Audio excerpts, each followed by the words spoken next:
പ്രധാനമന്ത്രിയുടെ സ്വാതന്ത്ര്യദിന സന്ദേശത്തിൽ സർക്കാരിന്റെ നേട്ടമായി അവതരിപ്പിക്കാൻ ഉതകുന്ന തരത്തിൽ സുപ്രധാന നടപടികൾ സ്വീകരിക്കണമെന്ന് പാർലമെന്റ് സമ്മേളനം ആരംഭിക്കുന്നതിന് മുൻപ് തന്നെ പ്രധാനമന്ത്രിയുടെ ഓഫീസ് എല്ലാ മന്ത്രാലയങ്ങൾക്കും പ്രത്യേക നിർദ്ദേശം നൽകിയിരുന്നു. ബജറ്റിൽ പ്രഖ്യാപിച്ച എന്തൊക്കെ കാര്യങ്ങളിലാണ് അടിയന്തരമായി നടപടികൾ ഉണ്ടാവേണ്ടത് എന്നതിന്റെ പട്ടികയും നൽകി. വെറും പ്രഖ്യാപനത്തിനപ്പുറം വേഗത്തിൽ കാര്യങ്ങൾ ചെയ്യാൻ പ്രാപ്തിയുള്ള സർക്കാർ എന്ന പ്രതിച്ഛായ സൃഷ്ടിക്കലാണ് പ്രധാനമന്ത്രി നരേന്ദ്രമോദി ഇതിലൂടെ ഉദ്ദേശിച്ചത്. രാജ്യത്ത് ശക്തമായ എതിർപ്പുണ്ടായ ഇൻഷുറൻസ് ഭേദഗതി ബിൽ പാസാക്കുന്നതിലൂടെ എതിർപ്പുകൾ മറികടക്കാനുള്ള ഇച്ഛാശക്തി തെളിയിക്കലും സർക്കാരിന്റെ ലക്ഷ്യമായിരുന്നു. എന്നാൽ വൻ ഭൂരിപക്ഷമുള്ള ലോക്സഭയിൽ പോലും ബിൽ പാസാക്കാനാവാതെ സ്റ്റാൻഡിംഗ് കമ്മിറ്റിക്ക് വിടേണ്ടി വന്നത് സർക്കാരിന് തിരിച്ചടിയായി. നഷ്ടപരിഹാരം ഇല്ലാതാക്കുന്ന റെയിൽവേ നിയമ ഭേദഗതിയും ലോക്സഭയിൽ വെച്ച് തന്നെ സ്റ്റാൻഡിംഗ് കമ്മിറ്റിക്ക് വിടേണ്ടി വന്നു.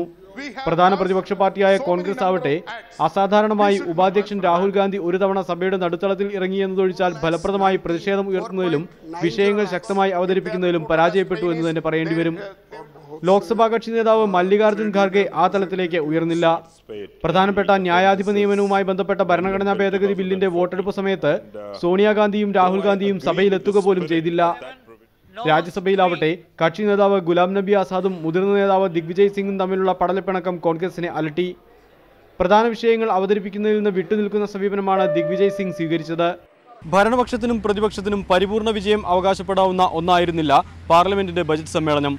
എന്നാൽ കാര്യമായ തടസ്സങ്ങളൊന്നുമില്ലാതെ ചർച്ചകളും നടപടികളുമൊക്കെ പൂർത്തിയാക്കിയതിന്റെ ക്രെഡിറ്റ് ഇരുകൂട്ടർക്കും അവകാശപ്പെടുകയും ചെയ്യാം. ഡൽഹിയിൽ നിന്ന് ടി കെ ഹരീഷ്, മീഡിയ 1.